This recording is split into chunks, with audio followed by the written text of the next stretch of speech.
Hello comic book guys and gals, and welcome to Comic Mag Musings.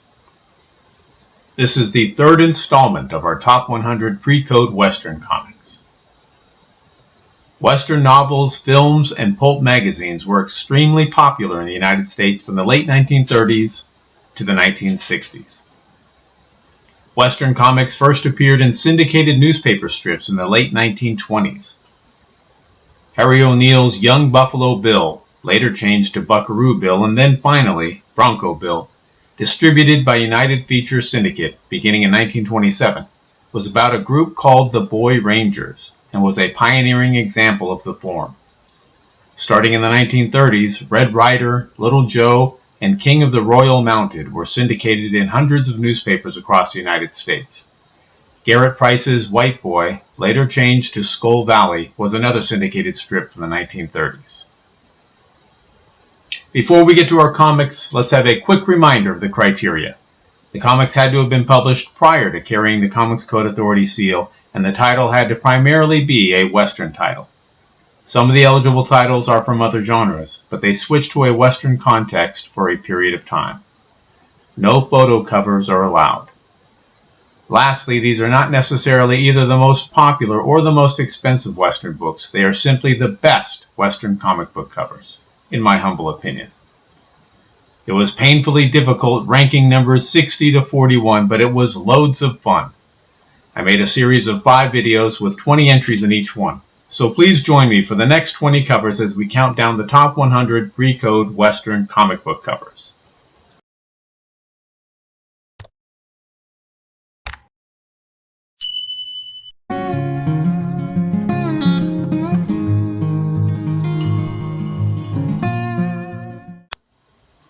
Leading off our list at number 60, we have Swift Arrow, issue number 2 from Farrell, produced in April of 1954. Unfortunately, the artist is unknown. This is a wonderful, colorful drawing of a Native American chief in anguish. At number 59, we have Western Crime Busters, issue number 8. From Trojan Magazines, produced in December of 1951. Cover art by Ken Batterfield. A damsel in distress, an interesting diagonal perspective, and a gorgeous red background. At number 58, we have Women Outlaws, number 4, from Fox, hitting the stands in January of 1949. Unfortunately, the cover artist is unknown. A fantastic cover with a fearless female baddie firing her rifle at federal lawmen. Shooting off at number 57 is Straight Arrow, issue number 30, from Magazine Enterprises, hitting the shelves in May of 1953. Cover art by Fred Meagher. I love the colors on Straight Arrow and his horse. The Apache Ghost is a huge plus. Riding in at number 56 is Black Cat Western, issue number 16, from Harvey, published in March of 1949. Lee Elias with the cover art. A chaotic, action-packed cover with a beautiful black horse with blue highlights, matching Black Cat's outfit. Moseying on in at number 55 is Tim Holt, issue number 37, from Magazine Enterprises, published in August of 1953. Cover art chores handled by Frank Boll. We have a spear-throwing, axe-wielding alien monster, or at least a monster mask. I like the subtle skull in the background. Spurring in at number 54 is All-Star Western, issue number 58, from DC Comics, hitting the stands in April of 1951. Cover art duties handled by Gil Kane. We have a damsel in distress being rescued by our hero, a raging fire, and a wonderfully designed drum in the lower corner of the image.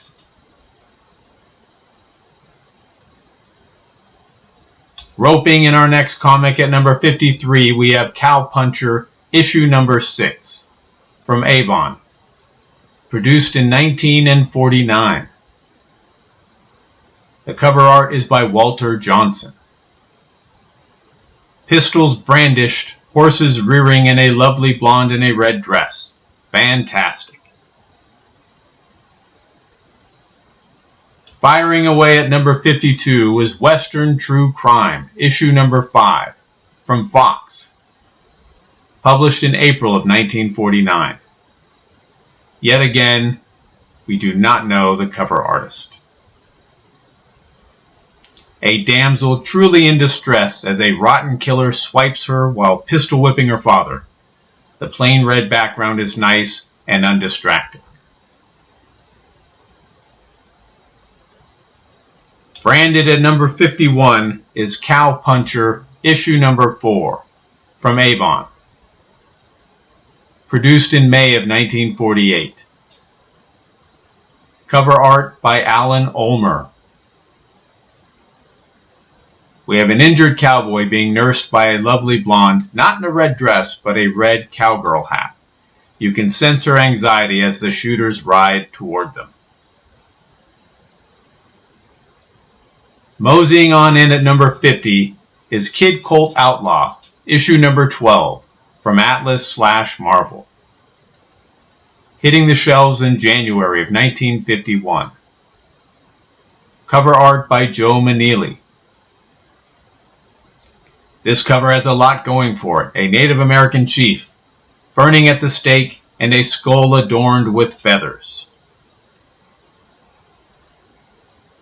Spurring in at number 49 is Arizona Kid, issue number 4, also from Atlas/Marvel, published in September of 1951. Again, Joe Maneely with the cover art. A great drowning cover, and I have a special place in my heart for anything related to Arizona, for I, too, was once an Arizona kid. Tipping its hat at number 48 is Ranger Comics, issue number 63, from Fiction House, published in February of 1952. Sadly, we do not know the identity of the cover artist. We have Firehair hiding beneath a wagon with a babe in arms as she fends off a hatchet-wielding assailant. Stampeding in at number 47 is The Texan, issue number 3, from St. John, published in February of 1949. Cover art chores handled by Bob Lubbers. A woman in a red dress who is to be on the business end of a tomahawk lest the cowboy save her with his shooting irons. Roping in at number 46 is Lone Rider, issue number 3, from Farrell, out in August of 1951. Unfortunately, we do not know the cover artist. I'll just say it is hard to beat a hanging cover. Spurring in at number 45, we have Indian Warriors, issue number 7, from Star Publications, published in June of 1951. The amazing L.B. Cole with the cover art. A great trade dress, a great action scene with a burning wagon, and the popping colors of L.B. Cole.